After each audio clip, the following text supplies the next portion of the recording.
할렐루야, 성경통독 249일째입니다. 오늘은 요한복음 13장에서 16장까지 살펴보도록 하겠습니다.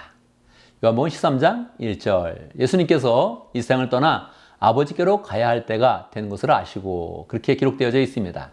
이제 예수님의 그런 사역이 얼마 남지 않은 것입니다. 이제 예수님이 이 세상을 떠날 때가 된 것이죠. 여러분 같으면 이 세상을 떠날 때 어떤 일을 하겠습니까? 예수님이 이렇게 하셨습니다. 제자들을 사랑하시되 끝까지 사랑하셨다. 그렇게 기록하고 있습니다.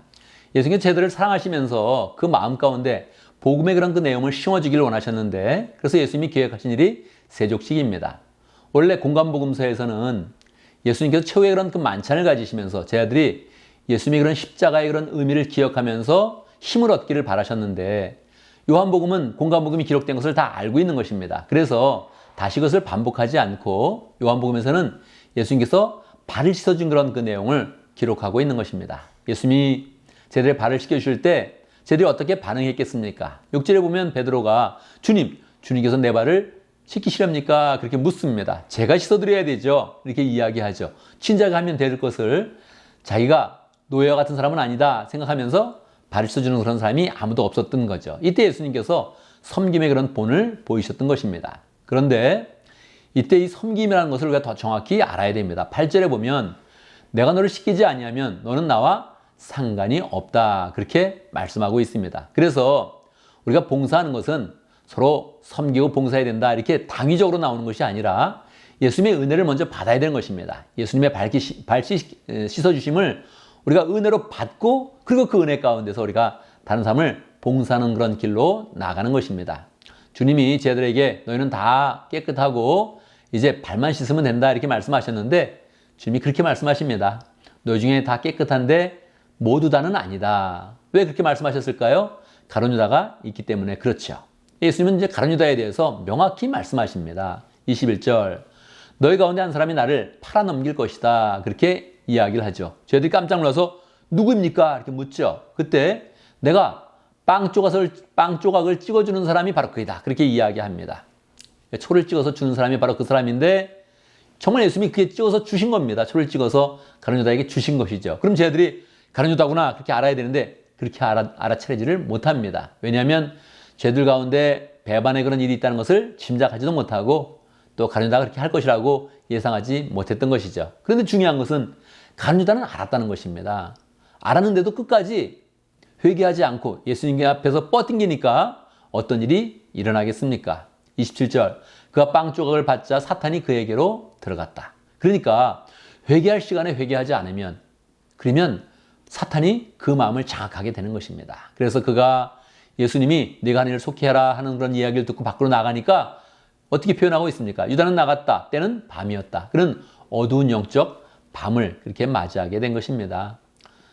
그가 나갔을 때 예수님이 다시 제자들에게 말씀하십니다. 내가 새 계명을 너에게 준다. 내가 서로 사랑하라. 그렇게 이제 말씀했죠.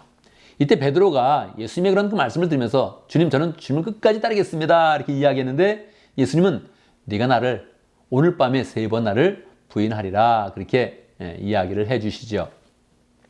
자, 14장에서 15장, 16장은 연결되어 있는 그런 본문입니다. 이것은 예수님의 마지막 선교로 연결되어 있습니다. 우리가 이것을 보면서 예수님이 이렇게 마지막에 제자들에게 진리의 말씀을 남기시기 원했구나 하는 것을 알아야 됩니다. 1절 보면 너희는 마음에 근심하지 말라. 하나님을 믿고 또 나를 믿어라. 그렇게 말씀하십니다. 지금 제자들도 짐작하고 있는 것입니다. 이게 예수님의 마지막 설교다. 이상하다 하는 그런 분위기를 느꼈죠. 분위기가 조금 침울해집니다. 주님이 말씀하십니다. 내가 너희를 위해서 처소를 예비하러 간다. 너희는 내가 어디로 가는지 알 것이다. 그렇게 이야기합니다.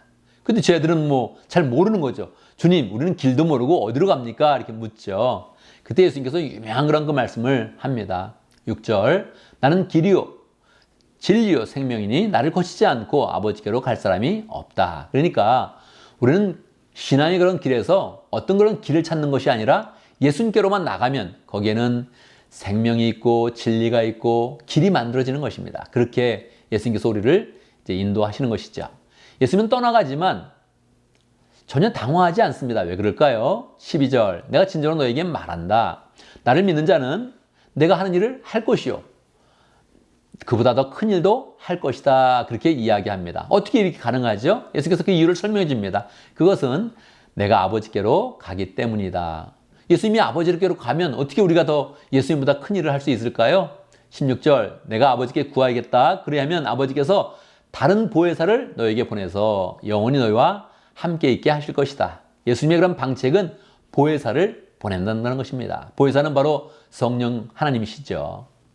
자, 15절에 보면 포도나무 비유가 나오고 있습니다. 나는 포도나무요, 내 아버지는 농부다 하고서 5절에 보면 나는 포도나무요, 너희는 가지다. 그렇게 하면서 사람이 내 안에 머물러 있고 내가 그 안에 머물러 있으면 그가 많은 열매를 맺는다. 그래서 우리가 신앙생활이라는 것은 주님께 잡고 붙어있는 생활을 해야 된다 하는 것을 이제 알 수 있죠.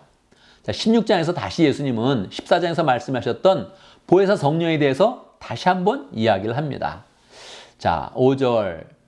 도리어 내가 한 말 때문에 너희는 마음에 근심이 가득 찼다. 그렇게 이야기하죠. 7절에 보면 그러나 내가 진실을 말하는데 내가 너에게 떠나가는 것이 유익하다. 그렇게 이야기하십니다. 어떻게 유익할 수 있습니까? 내가 떠나가지 아니하면 보혜사가 너에게 오시지 않을 것이다. 그러나 내가 가면 보혜사가 너에게 온다. 내가 보혜사를 보내주겠다. 그렇게 말씀하시는 것입니다. 그래서 우리가 예수님과 함께 있는 것도 좋지만 결국 예수님의 영을 받아서 더 우리가 은혜 가운데 능력을 행하고 성령의 은사를 나타내며 많은 사람을 유익하게 하는 그런 삶을 살게 되는 것입니다. 예수님이 마지막으로 말씀하십니다. 33절, 너희가 세상에서 환난을 당할 것이다. 그러나 용기를 내어라. 내가 세상을 이겼다. 그렇게 표현하고 있습니다. 분명히 우리가 예수님을 따르는 그런 삶 가운데 환난이 있지만 예수님이 승리하셨고 우리에게는 성령을 주셨고 우리 그런 삶을 소망으로 인도하고 있는 것입니다. 우리가 굳게 예수님을 믿으며 예수님 안에 거하면서 늘 예수님이 주시는 그런 성령 은혜 가운데서 모든 일을 승리하는 복된 삶을 살아야 할 것입니다. 감사합니다.